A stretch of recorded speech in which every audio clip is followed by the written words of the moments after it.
Good morning and welcome to another episode of Unscripted and Unchained RPG Review. I am DM Bloodworth, and as you can see by the graphics, today I'm going to be doing a video. This is episode 2 of my Upheaval in Empire City 2057. This is my new campaign for Survive This Vigilante City by Bloat Games. And as you can see, I'm going to focus on building a setting for Vigilante City campaign. There's been a lot of talking on the various YouTube channels and elsewhere about how to get new players to break in to the task or the role of a game master. And I think that one of the best ways to do that is to have them try with a game system that has a lot of hints and tips and a step-by-step process in how to function as a game master. And Vigilante City by Bloat Games does an excellent job of that. And this is going to be a great example of how, with just minimal preparation ahead of time, you can really just sit down and get prepared to play and run an adventure that doesn't take very much to piece together. And it will always be, a new location, a unique situation, um, created for each and every game session. And so it really does keep it fresh and moving along with, like I said, very little preparation really needed at the time. And with some of these game systems that are, you know, simple in the way that they're simple to understand and simple to use, um, I don't want you to get the idea that simple means that um, there's any less creativity involved with them or any less any less intelligence needed to actually run them or to play them.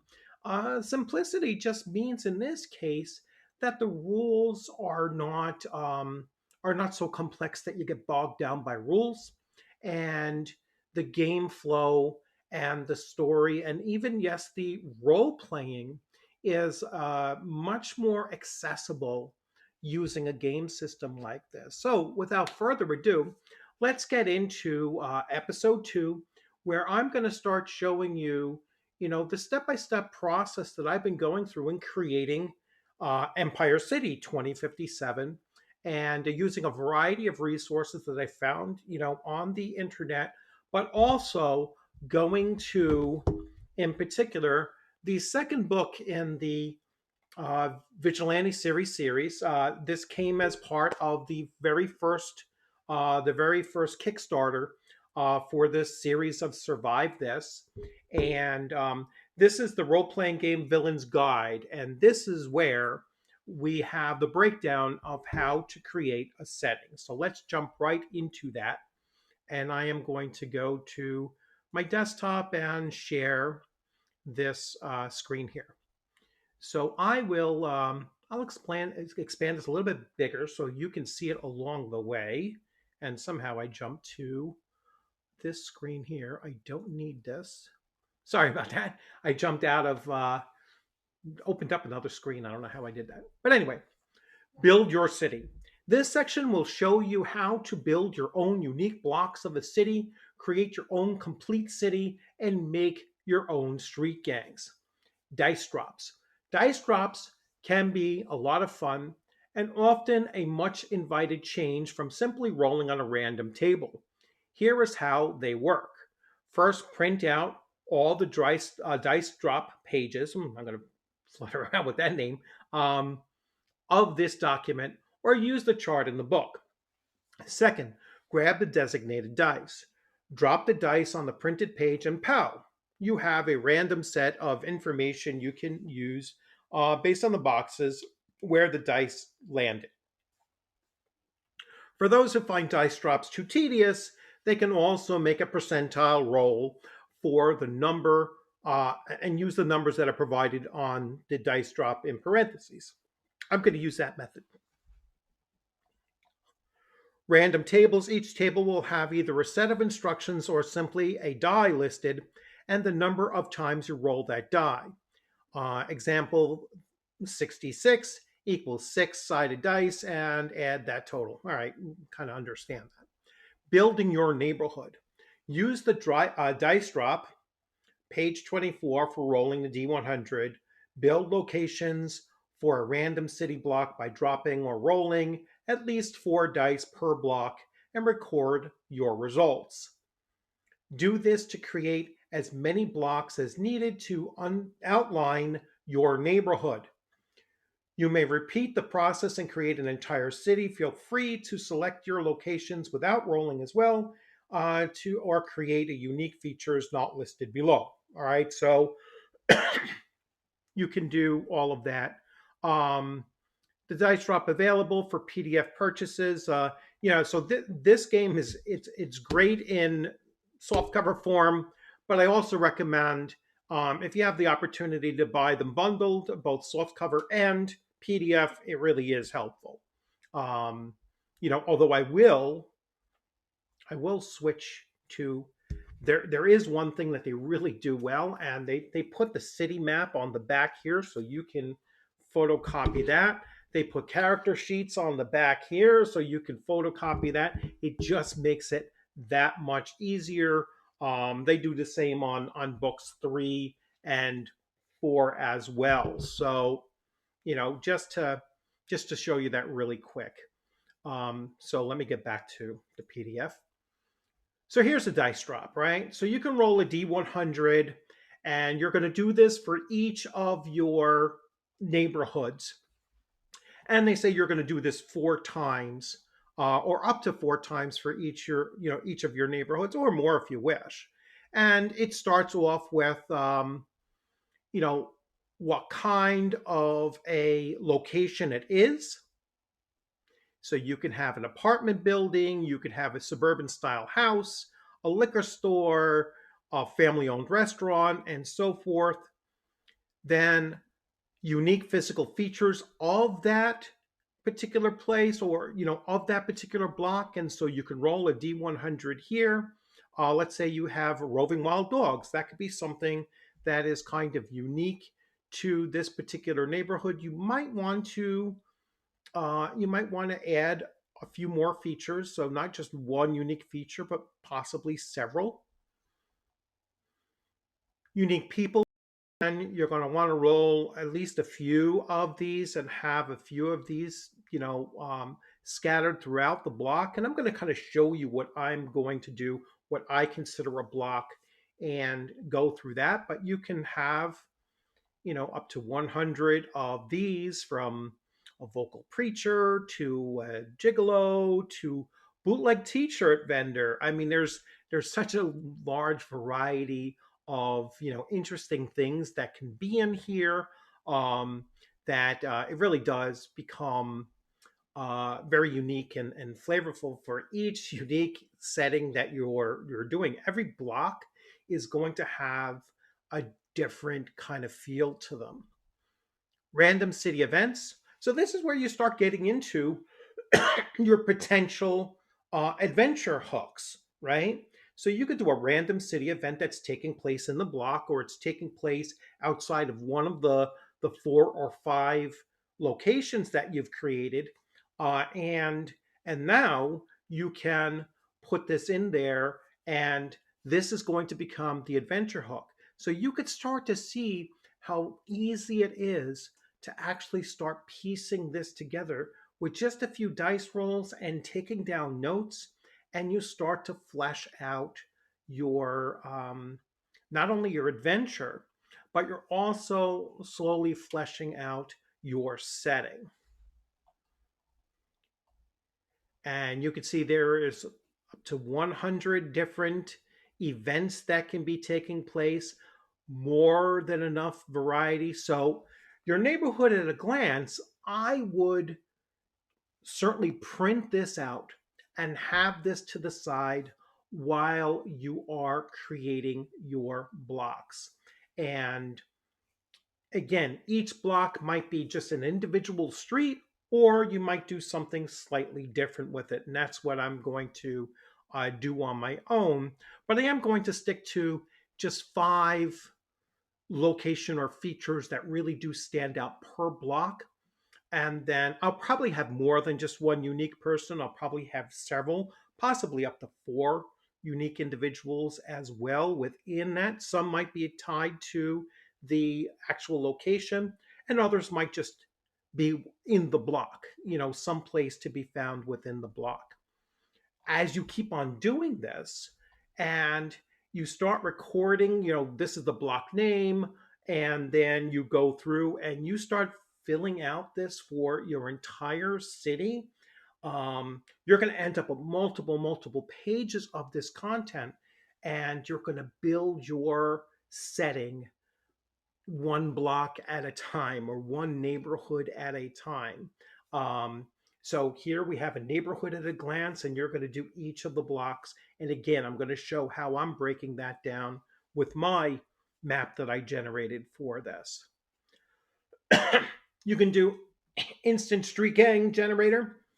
And so again, you just roll the dice. You're rolling a d10, and it'll tell you the type of gang that it is, the gang colors, so to give it a little bit of flavor, and then the main criminal activity that they happen to be doing. Now, this might be um, a very mundane group of gangsters, so none of them are supers, although you could decide to give them a leader that is a super or whatever. I would do these as kind of low grade encounters at the very beginning, and then have it escalate as the player characters become more established as superheroes or vigilantes in the setting. And here you have the street gang generators. So once you've determined the type that they are and their gang colors and what their main criminal activity is, then you can come here and you can roll on a D100, and it tells you what pages to go to determine what level they are, how powerful they might be. And it tells you right there, page 199 if you want to get gang initiates. 203 if you roll for a mercenary type. Karate expert is going to be on page 202, pages 6 if you roll a 66 through a 70, and so on. They go into the street drugs that are present and their effects. So that's another part. And then contacts, which is optional rule. This is your player characters could have a contact, and different levels of contact will give them different types of leads, let's say, for either adventures or that kind of thing. So this is, and you could put contacts in every neighborhood, which would actually be another one of those individuals of interest that they would know in each of the neighborhoods or even each of the blocks if you wanted to do that. And again, level 3. So let's just briefly look at this. So a level 1 contact is a standard contact. You use them sometimes and they may remember you, but then again, they might not. They could have information that will help you. 2, you see them on a semi-regular basis, and if they have done you favors or you have done them favors and such, and so you're going to build up your relationship with them. And this is one way that you can start connecting the player actions to the setting that they're in, is that they will develop these contacts and increase the level of these contacts as they interact with them over time. And then level 3, these are more than buddies to you. All right, so these are the ones that you really count on. And I would actually stat out contacts at this point, and I would make these kind of contacts ones that can really give you important information that will help you along in your journey. So there's an NPC villain quick generator. Um, you could do this again very, ahead of time, make your task as a new game master a lot easier to just, create something on the fly. And this is going to be an NPC villain that the player characters are going to encounter, in a fairly introductory type of an adventure. But I would recommend that you put much more thought into um, mid and higher level NPCs that they are going to encounter. These will be their adversaries, and I would certainly build them up with a lot more focus on the overall story of the setting and what's going on in the setting. So both small events, big events, and things that the player characters might interact with, or they might just get senses of it taking place or whatever. So there should always be a constant movement of activity in your setting, whether the players engage with it or not. And that is what really brings your world to come to life in their minds, in the players' minds, and in your own mind. You're going to, really start to see that, hey, this is like a truly immersive environment that the player characters are functioning in, and that's what the real goal is to, is to have that sense that the player character's actions actually mean something. Their inactions might also mean something as well. And the world is constantly moving forward. It's constantly following its course, regardless of how much the player characters engage in it or choose not to engage with it.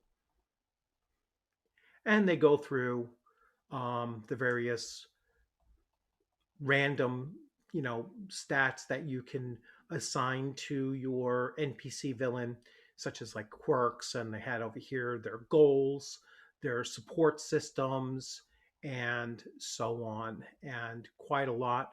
Basic adventure hooks. So you can throw these basic adventure hooks in here as well, or like I said, you can construct them from just generating that neighborhood and the different events taking place there, and that could always be a an adventure hook in here as well. This here seems to be using the core setting that is in the books themselves.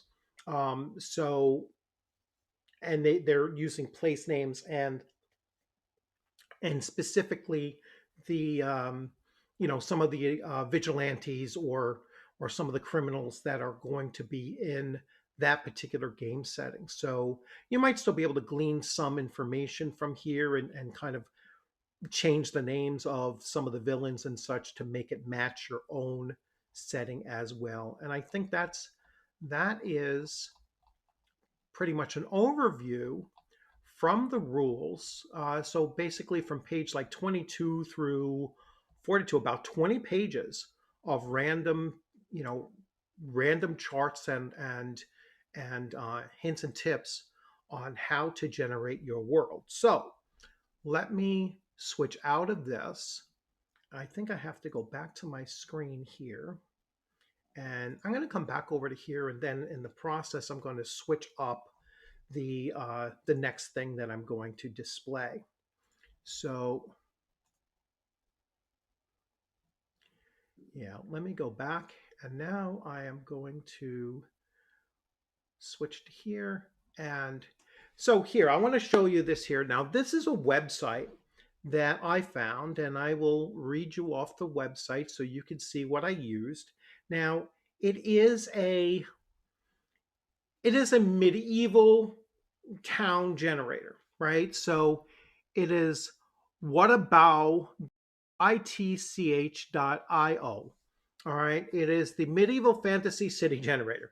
If you type a Google search for medieval fantasy, generator, you will have this come up. So let me talk a little bit about this and how easy this is to use. Now, obviously, it has, it is very medieval setting, right? It'll always have a castle. It'll always have farmland on the outside, but you can modify this and change certain things to make it to make it your own and to basically upgrade it to um, a modern setting. All right, to a certain extent. So I'm going to go into here and I'm going to go to I'm going to go into settlement and I am going to change the settlement name, right? So I'm going to make this Empire City.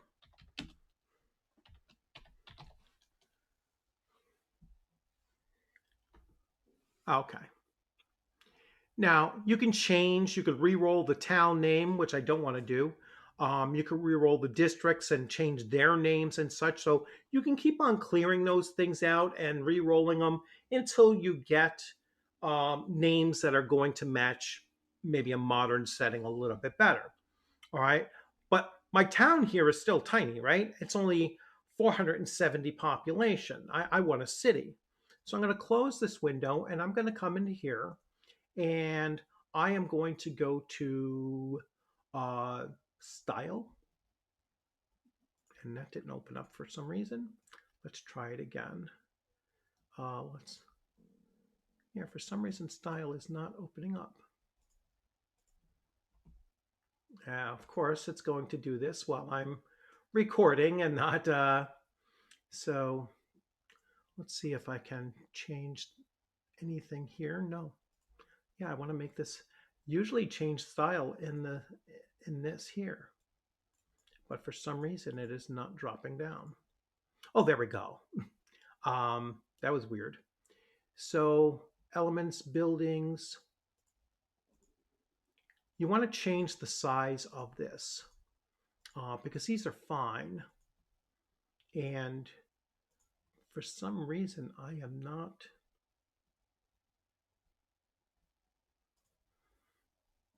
New city. Let's see, generate. Let's see how we generate. Oh, here we go. Large. So now it's a city, right?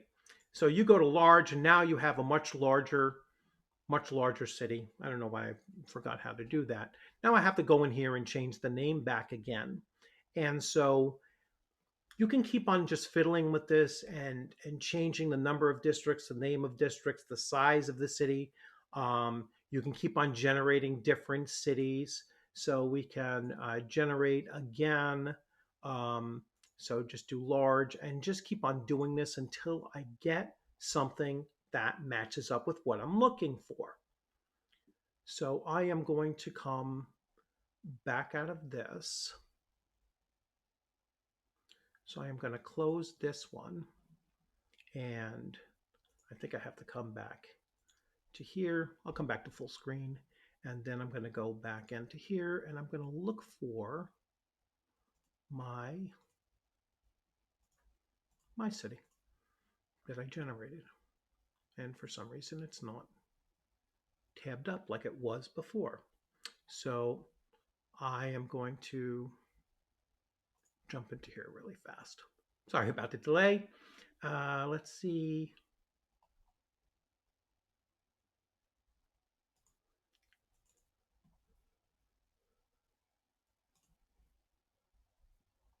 Okay, there we go. Now I come back here and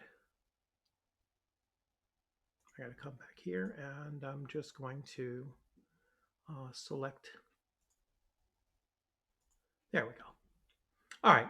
So here is my city, Empire City, and I will switch now to here, and you should be looking at the same thing I am. All right. Let's see. So here I have Empire City. I'm going to really focus on North District here, and let me make sure that you are looking at the same thing I am. Yes. So here on North District,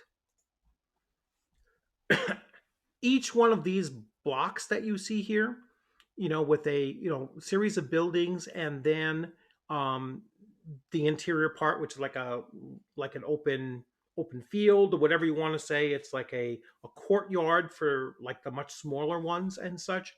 So each of these are going to be my neighborhoods within the main district. So you can see that there are going to be a lot of different neighborhoods, and so a slew of different, if every one of these neighborhoods has 4 features and a handful of interesting characters and such, you can really start to see how this is going to evolve into a very large and detailed setting for the player characters to adventure in. So I would have that sheet along the side. I would start making those random rolls. Or I'd start at least picking some of the things that I certainly want in each of those neighborhoods, and then I can slowly start expanding the knowledge base that the player characters have as they continue to adventure throughout the various cities. Now, they might start off with a basic understanding of what the North District is like, what Kempot's Road is, that whole district is like, what East Town is like, what Greybridge and what Haybank are like, plus some of the outskirt areas as well. These might be, smaller suburban neighborhoods and such. I don't mind having a fortress here, because I mean, thematically, you could start looking at this. This is the year 2057.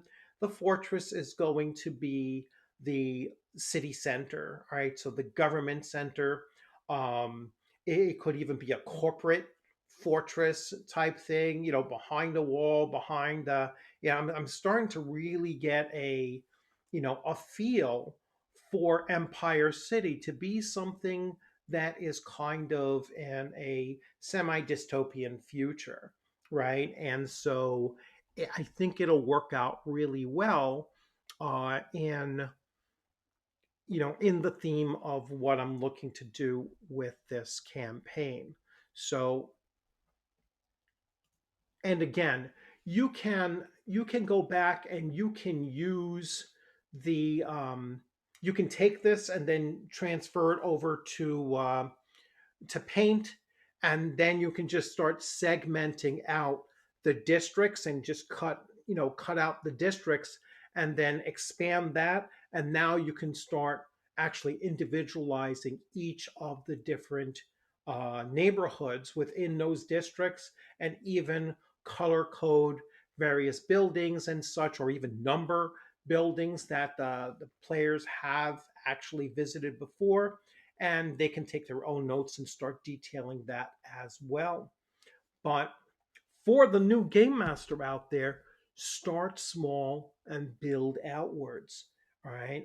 I think that you'll find that it really does start coming together, and you don't have to worry so much about what the adventure is going to be ahead of time, because you're going to kind of generate that, not quite on the fly. You might do some of those rolls ahead of time.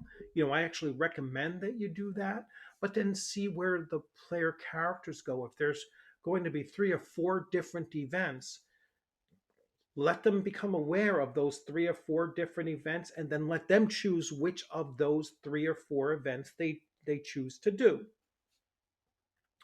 While they're doing that event, the other remaining events are still happening. They're still going forward. They might have within that game session time to do more than one event, and that's perfectly fine. And then the next time that you have a session, you let those other events play their way out through.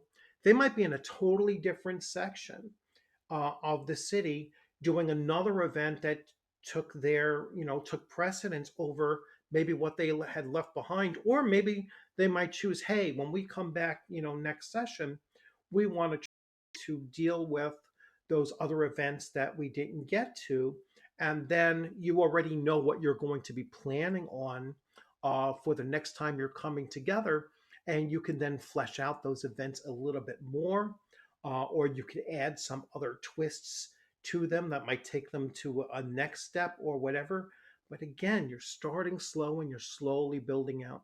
You're letting your players determine what they're going to be doing, at the beginning of each session, and give them several options, let them choose an option. They're going to go forward with that. and let it just keep on building off of there, always keeping in mind the timeline is still moving forward. Everything is still happening, whether they engage with it or they don't. And your city, or your setting, whatever it happens to be, is going to feel like it's a living, breathing place. It's going to, just get your players more involved with, making those choices.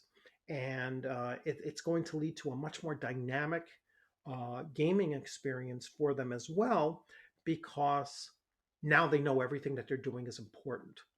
And it's also going to give them a sense of urgency, which I think plays really well with this kind of a genre, right? If you're doing a superheroes based game, then almost everything that they're doing always has that high sense of urgency. We need to get this done. So that's basically what I've been doing, and I've been looking to find the right kind of program to use to create this, to create a city. I created my city. I could go in and change these names in Paint if I wanted to, but I'm kind of happy with what I randomly came up with, at that point. So I'm pretty happy with what I have. I love the layout of the city. It's going to work really well, and I can't wait to get this new campaign, the Vigilante City campaign, launched sometime in early January, possibly even the first week of January. I already have several players looking to join. I probably have room for a few more. I haven't quite found the time slot that I want. And when I say a few more, I should note that this kind of gameplay that I'm looking to do, a very episodic kind of gameplay, actually lends itself to having a large selection of players, whomever happens to be available. If I get, a 2 hour time block that suddenly opens up for me, I can throw a message out there and say, hey, any of the 15 players that I have in this group, if you can join,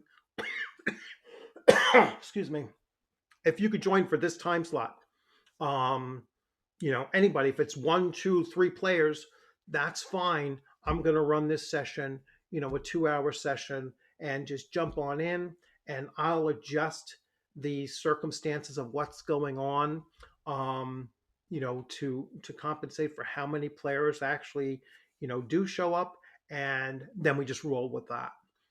And so you're playing. It's almost like a West Marches use of Vigilante City, right? So you're kind of just throwing together time slots that people are available to show up for, and you're just running something with them.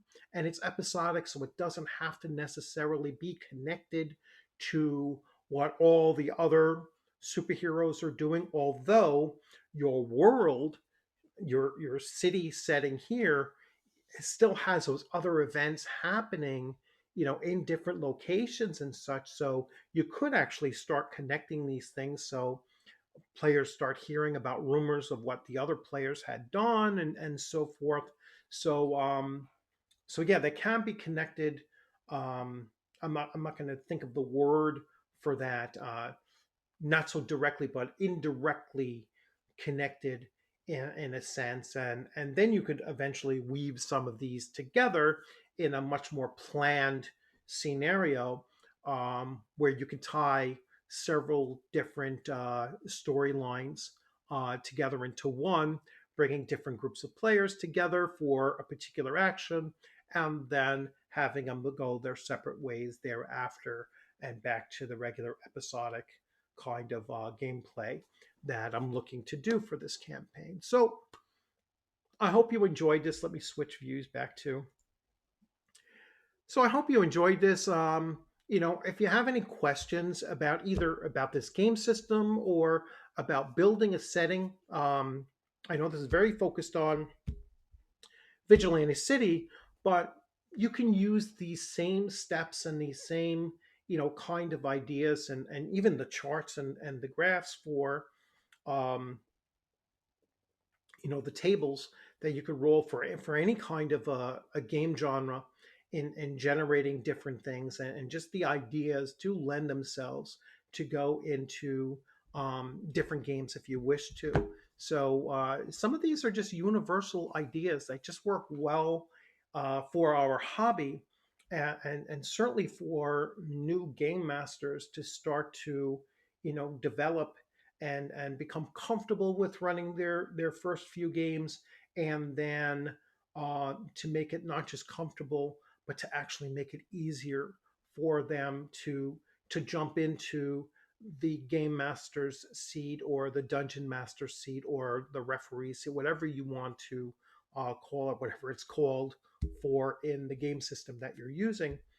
And so it should really open the doors by for players to move on to becoming game masters if they hear more and more of these kind of tips from different game sources. That's really, really important, is to broaden your reading of various types of games that are out there, so that you can pick up these little tips and tricks that other game systems might do a little bit better than the one that you're currently using, or vice versa. You might say, hey, you know what, in the game that I normally run, I see that this works better, and then you tell the players that you have for that other game system, hey, I am going to take what I learned from this other game system and bring it to here, so that we have much more smoother time running this as well. So yeah, that free flow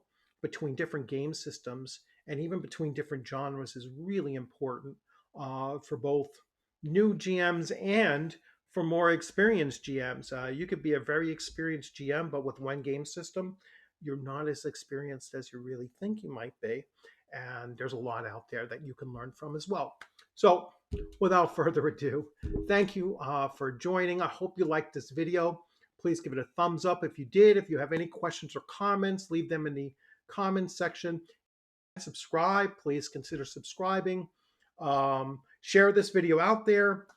There is a membership button, so if you want to become a member, and if you want to get in on some of these, one shots and such, membership is the way that I will learn of you very quickly, and you'll have access to my Discord channel. And then when I do these open calls for one shots and such, I will look at members first to let you in on those upcoming game sessions as well. So again, thanks for joining, and you have a great week. It's Monday. We're going into the holiday season, so just stay safe, enjoy your holidays, and I look forward to seeing you on the gaming screen sometime soon. And maybe it'll be in Empire City 2057 sometime in January 2023. Have a great afternoon.